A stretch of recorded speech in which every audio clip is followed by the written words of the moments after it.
Hey again, guys. So, this is the video that you guys have all been waiting for. The one that I've been promising for a few weeks now, right? It's going to be all about weight cycling, weight stalling, and why that's a good thing. Okay, you ready? So, let's just jump right in. Okay, so I've talked about this a little bit in the group. I've written about it before. I've been aware of it for probably a long time. So, we're going to start with set points. Do you guys all know what your set points are? Do you understand what a weight set point is? Okay, so let's imagine that you weigh 200 pounds. And every time you lose 10 pounds, 15 pounds, 7 pounds, 5 pounds, whatever you weigh, you go right back to the 200 pounds. Every single time you gain it back, you go right back to that. Sometimes even a couple pounds higher. You develop set points as you gain weight, and you also develop set points as you lose weight. If it's done properly, you will lower your set point as you go. Because if you don't lower your set point as you go, guess what? That high one, like if I hadn't been lowering mine the whole time right now, my set point would still be that 245 to 265 where I was hanging out, and I don't want to go back there ever. So I didn't actually do it purposely. It kind of happened naturally for me, but I went along with it, and I didn't let it panic me, and I didn't freak out. Now, I'm a weigher. A lot of people don't weigh. I weigh because I want to know what's going on with my body. Even if I'm stalled out and I'm stuck at the same weight forever, I still want to know where my body is right then, right? So what would happen to me is every time I'd lose 10, 12 pounds, I would get in this weird thing where I'd start cycling. I'd go, okay, so I started 245, got down in the 230s, and I went bounce, bounce. I was in the 230s forever, it seemed like. And then all of a sudden, boom, I was way down in the 20s. I was like, what happened? And then I bounced around the 20s. Then I bounced around in the teens.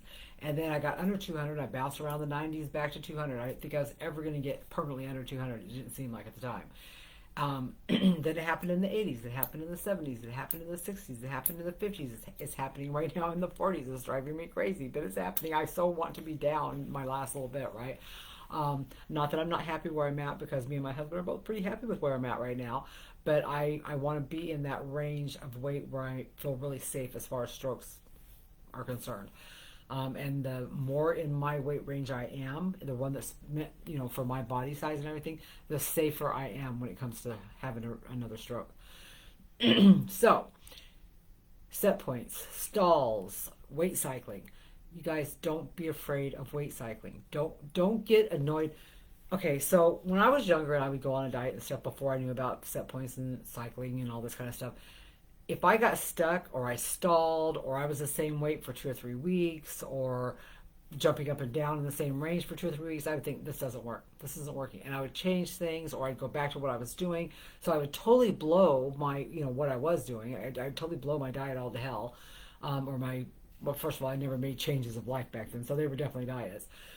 9 times out of 10, I would just go back to what I was doing. I would just figure this doesn't work, and I go back to what I was doing, back to the drawing board. So I tried lots of different things, and I could lose it first, and then I would have the stalls or the bounces, bouncing back and forth, and I would give up. I would always give up. Well, then I learned about the set points and stuff, and I learned how to kind of get through those. When I was younger, I was still having a lot of problems with it has always been a battle. Losing weight has always been a battle. It's something that I felt like I had to have a sword in each hand and go out there, do some kind of magic kung fu stuff or something. This is the first time it hasn't been a battle like that. If you want to know why, then you're gonna have to watch the video that I just posted a day or two ago talking about the struggle bus, because I don't have a struggle bus, and you don't have to have a struggle bus. Nobody has to have a struggle bus. If you're struggling, if you're on the struggle bus, you put yourself on the struggle bus. You're doing it to yourself. And I firmly believe that, because you can get off that struggle bus. I believe it. And you'll believe it if you just go check it out. Go check out the video. So, when you find your weight bouncing between the little set points and stuff, go with it. As long as you don't bounce up 5, bounce up 6, bounce up 8, bounce up 10, bounce up 12. That's not what I'm talking about. That's called gaining weight. There's a difference, okay? I want you to understand the difference. Here would be the difference, okay? You start out Monday, you weigh yourself, and you weigh 167. I'm just picking a random number. You weigh 167. Wednesday, you weigh 165, so you've lost a couple pounds. You're like, oh, okay, I lost water weight. Friday, you're 167. You're like, what? Saturday, you're 164. Sunday, you're 166. You know what I'm saying? but you're right in like a 3-4 pound little range. You know what I'm saying? You're just kind of bouncing in there. You're just kind of bouncing, kind of. You know, you're not really doing anything different. You can't quite figure out what's going on. Write it out. I mean it. Write it out.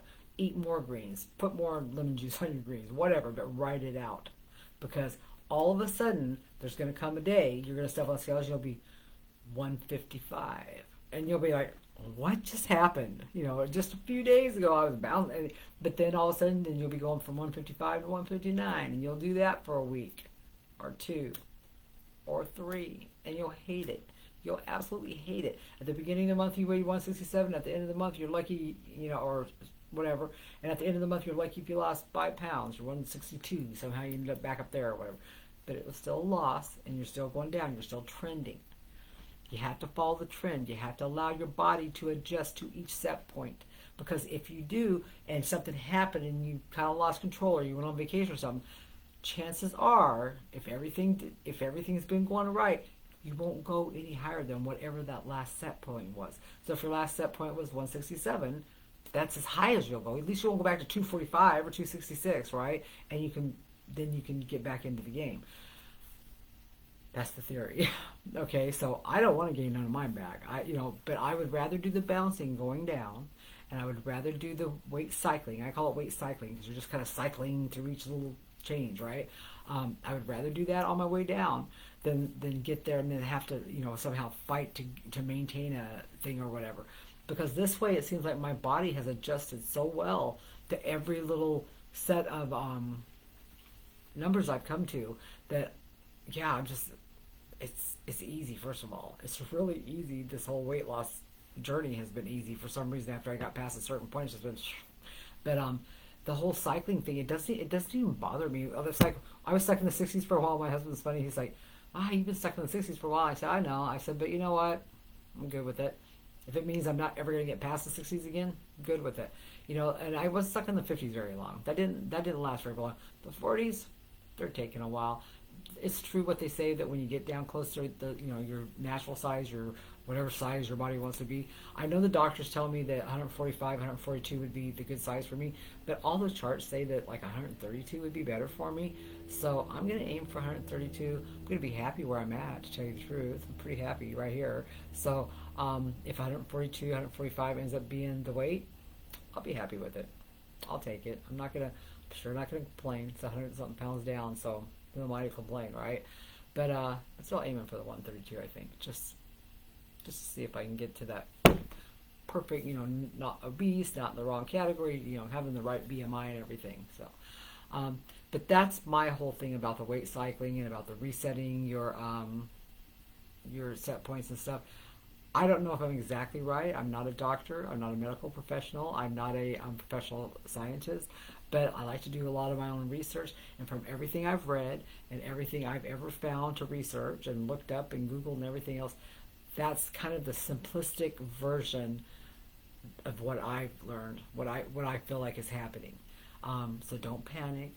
Don't turn your back on everything just because it's like, oh my God, I've been stuck here forever. Just stay there. Just keep going. Stay there. Just keep doing what you're doing. Your body will adjust. Your body has to do a lot of healing inside. So sometimes when you're trying to adjust to these different weight points and stuff, losing weight is a job too for your body. That's a job. That your body has to get on board and has to do the right things, right?